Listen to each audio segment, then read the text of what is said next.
نبی صلی اللہ علیہ وسلم نے ارشاد فرمایا کہ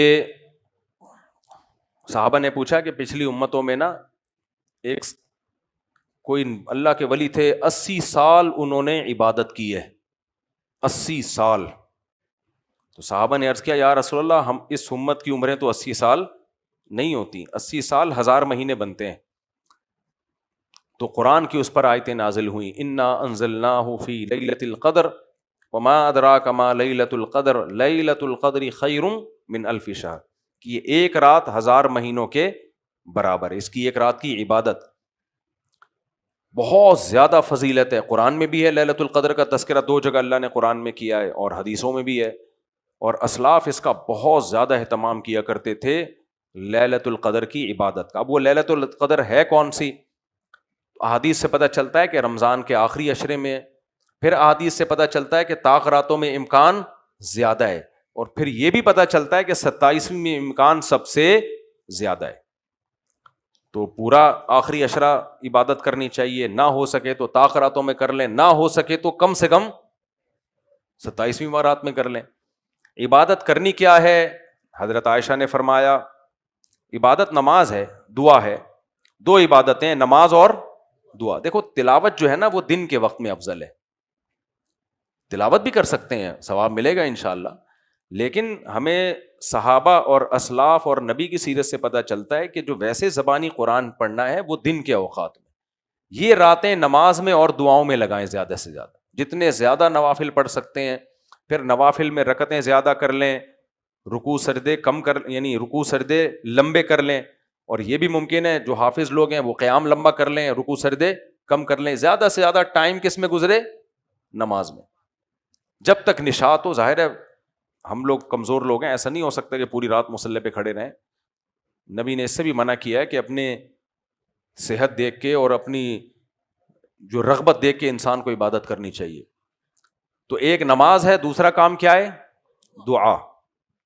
دعا میں کون سی دعا مانگی جائے یہ بھی حدیث میں سکھائی گئی ہے. اللہم انک عفو تحب العفو فاعف عنا. اے اللہ تو سراپا معافی ہے، معافی کو پسند کرتا ہے، لہذا ہمارے گناہوں کو معاف کر دے. ہمارے حضرت مفتی رشید احمد صاحب رحمہ اللہ تعالیٰ فرمایا کرتے تھے یہ دعا بتا رہی ہے کہ یہ توبہ کی رات ہے گناہوں سے. سوری، اللہ سے سوری کر رہے ہیں نا، تو سوری مسٹیک پہ کی جاتی ہے نا. بھائی میں آپ کے پاس آؤں سوری، آپ کہیں گے آپ نے کیا کیا جو آپ سوری کر رہے ہیں؟ میں کہوں گا یار میرا پاؤں آپ کے پاؤں پہ غلطی سے آ گیا تھا، یا میں جا رہا تھا تو آپ کو ٹھوکر لگ گئی تھی. کوئی بھی مسٹیک ہوتی ہے جس پہ ہم کیا کرتے ہیں؟ سوری. تو ہم اللہ سے جو اس رات میں توبہ کر رہے ہیں، یہ توبہ یہ توبہ ہوتی ہی گناہوں سے ہے. اب آپ مجھے بتاؤ کوئی آدمی سوری کر رہا ہو لیکن دوبارہ وہی پھر کو نہیں مار دے، سوری پھر کو نہیں مار دے، کیوں مار کیوں رہا ہے؟ کہہ رہا میں سوری کروں گا نا دوبارہ، میں اس لیے مار رہا ہوں کہ میں نے آپ پھر ایک مکہ لگاؤ سوری. کہہ رہے سوری کیوں کیا آپ نے؟ اگر دوبارہ سے مارنا تھا تو کہہ رہے ہیں اس لیے تو سوری کی ہے کہ دوبارہ مارنا ہے تاکہ پھر دوبارہ سوری کروں. تو آج بھی بہت سے لوگ یہ کر رہے ہیں، گناہ کر رہے ہیں کہ لیلۃ القدر میں دعائیں مانگ کے معاف کر کے پھر دوبارہ سے عید کے بعد فلم دیکھنا شروع کر دیں گے، پھر وہی سیٹنگیں، پھر وہی انسٹاگرام پہ لڑکیوں سے گپیں اور وغیرہ وغیرہ. تو یہ توبہ نہیں ہے، یہ توبہ کے ساتھ مذاق ہے بھائی. تو 2 کام کرنے ہیں، ایک گناہوں سے توبہ. یہاں شیطان کہے گا بھائی تو توبہ کرتا ہے توبہ تیری ٹوٹ جاتی ہے. شیطان کو بولو میں ابھی اللہ سے پکا وعدہ کر رہا ہوں کہ گناہ نہیں کروں گا، اور ارادہ یہی ہے کہ نہیں کروں گا گناہ. اللہ کا وعدہ ہے جو ارادہ کر لے اللہ اس کے گناہ کو معاف کرتا ہے. لیکن شیطان پتہ ہے کیا وسوسہ ڈالتا ہے کہ دیکھ ہو تو جائے گا. تو آپ شیطان سے بولے جب ہو جائے گا دیکھا جائے گا، ابھی میرا ارادہ ہے کہ میں نہیں کروں گا. کیونکہ یہ چیز بھی رکاوٹ بنتی ہے توبہ میں. جن لوگ کو گناہ کی عادت ہوتی ہے وہ پکا عزم کرتے ہیں کہ نہیں کرنا، پھر توبہ ٹوٹ جاتی ہے. تو پھر شیطان کہتا ہے کہ بھائی تیرے سے توبہ پہ قائم رہنا ممکن نہیں ہے، ٹوٹ جائے گی، تیرے کو پتہ ہے. تو آپ بولیں یہ نالج اپنے پاس رکھ، زیادہ فنٹر بننے کی ضرورت نہیں ہے. ہمارا ارادہ ہے کہ ہم نہیں کریں گے بس. اب ہمیں نہیں پتا ہم اس ارادے پہ قائم رہ پاتے نہیں پاتے، ہم عالم الغیب نہیں ہے. ہمارا دیکھو توبہ کے قوائف میں یہ ہے کہ اس وقت عزم کر لو کہ آئندہ نہیں کرنا، دل میں پکا ارادہ ہو نہیں کرنا، جو ہو چکا اس پہ ندامت اور اس وقت چھوڑ دو اس گناہ کو. یہ 3 ڈاکومنٹس ہیں، یہ آپ نے کمپلیٹ کر لیے تو آپ کا اکاؤنٹ کھل جائے گا. بھائی جیسے بہت سے ملک ویزا دینے سے پہلے ڈاکومنٹ کو دیکھتے ہیں کہ ڈاکومنٹ پورے ہیں تو ویزا ملے گا, نہیں ہے امریکہ کہتا ہے انٹرویو لے گا, وہ چیک کرتا ہے کہ بھاگے گا تو نہیں, وہاں جا کے سلپ تو نہیں ہو جائے گا. یو ایس اے یہ دیکھتا ہے. لیکن کچھ کنٹری کہتے ہیں آپ کے ڈاکومنٹس کمپلیٹ تو پکا ویزا ہے, ڈاکومنٹس کمپلیٹ نہیں ہے, ان کو یقین بھی ہو کہ یہ وہاں جا کے نہیں رہے گا, واپس آئے گا, پھر بھی نہیں دیں گے وہ. تو توبہ میں ڈاکومنٹس کا کمپلیٹ ہونا ضروری ہے. سمجھ میں آ رہی ہے بات؟ اللہ انٹرویو نہیں لیتے. آپ کے ڈاکومنٹس کیا ہیں, فرشتے چیک کریں گے بھائی 3 شرطیں اس نے پوری کر دی ہیں. پہلی شرط یہ ہے کہ جو مجھ سے ہو چکا اللہ میں اس پہ نادم ہوں, خوش نہیں ہوں. نمبر 2 ابھی فوراً اس گناہ کو میں چھوڑ رہا ہوں. نمبر 3 آئندہ کے لیے عزم ہے, دل میں پکا ارادہ ہے نہیں کروں گا. جب یہ 3 ہو گئے, یہ فائل آپ نے اللہ کے دفتر میں جمع کرا دی تو پکا آپ کے گناہوں کو معاف کرنے کا ویزا لگے گا. اس میں انٹرویو نہیں ہے کہ فرشتوں کو جا کے اللہ کہیں چیک کرو کہ یہ واقعی اس پہ قائم رہے گا بھی کہ نہیں رہے گا. نہیں آئی میرے خیال ہے بات سمجھ میں, کہ یہ جو پکا وعدہ کر رہا ہے اس وعدے پہ قائم رہے گا کہ نہیں کرے گا, یہ نہیں ہے. ابے کیا ہو گیا, ہو جائے نا گناہ بعد میں ہو بھی جائے, یا وسوسہ آ رہا ہو کہ بھائی ہوگا, دیکھنا ہوگا, آنے دو, اس سے کوئی فرق نہیں پڑتا. کیونکہ یہ وسوسہ انسان کو توبہ سے روکتا ہے اور عبادت میں خشوع و خضوع ختم کر دیتا ہے, اللہ سے تعلق ختم کر دیتا ہے.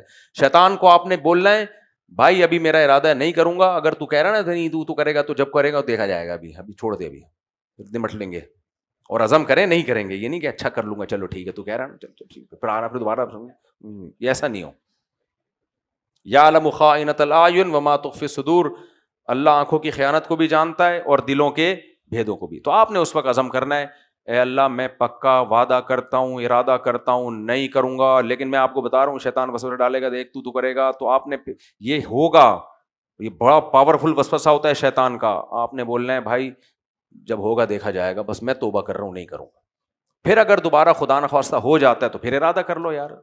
ایک صاحب تھے ہمارے جاننے والے, شراب کی عادت تھی, توبہ کرتے پھر پی لیتے, توبہ کرتے. ایک دن مجھے کہنے لگا تو توبہ کرتے ہوئے شرم آ رہی ہے, اللہ کیا کہے گا, توبہ توڑ دیتا ہے. میں نے کہا پیتے ہوئے تو شرم آ نہیں رہی, چھوڑتے ہوئے شرم آ رہی ہے. توبہ توڑتے ہوئے شرم آنی چاہیے نا, کیا خیال ہے کہ دوبارہ جب پی رہے ہو اللہ سے وعدہ کیا ہے تو پیتے ہوئے شرم نہیں آ رہی, دوبارہ توبہ کرتے ہوئے شرم آ رہی ہے. تو یہ وسوسے شیطان کے ہوتے ہیں. تو آپ اس رات میں کیا کرنا ہے, 3 کام کرنے. جو ماضی کے گناہ ہو چکے اس پہ گڑ گڑا کے توبہ کرنی ہے, اس وقت چھوڑ دینا ہے اس گناہ کو, اور آئندہ کے لیے عزم کرنا ہے اللہ میں دوبارہ گناہ نہیں کروں گا.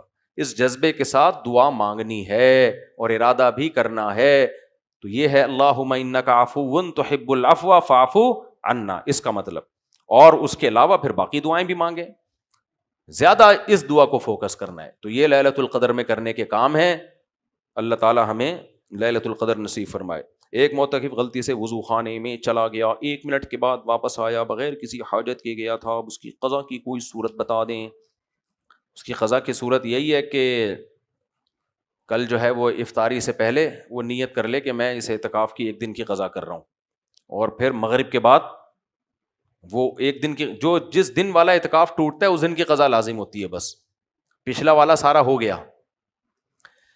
بھائی 5 دن گزر گئے نا, اب غلطی سے باہر چلا گیا وہ, تو وہ 4 دن کا ہو گیا. 5واں دن جو غلطی سے کیا ہے اس دن کی قضا کرنی پڑے گی اس کو.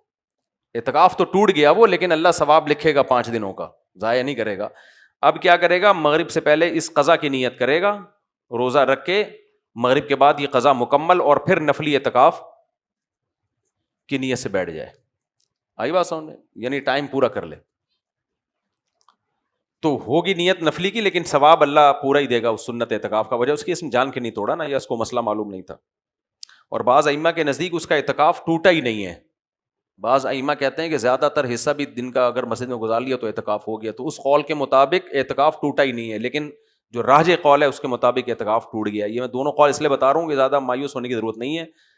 بس فقہی جو حکم ہے قانون کو پورا کر لے, قضا کی نیت سے بیٹھ جائے, باقی بیٹھا رہے پھر, تو اللہ پورے 10 دنوں کا انشاءاللہ ثواب دے دے گا. اللہ تعالیٰ زیادہ ٹیکنیکل پیچیدگیوں کو نہیں مانتے. اللہ ثواب کے اصول کچھ اور ہیں, فقہ کا قانون کچھ اور.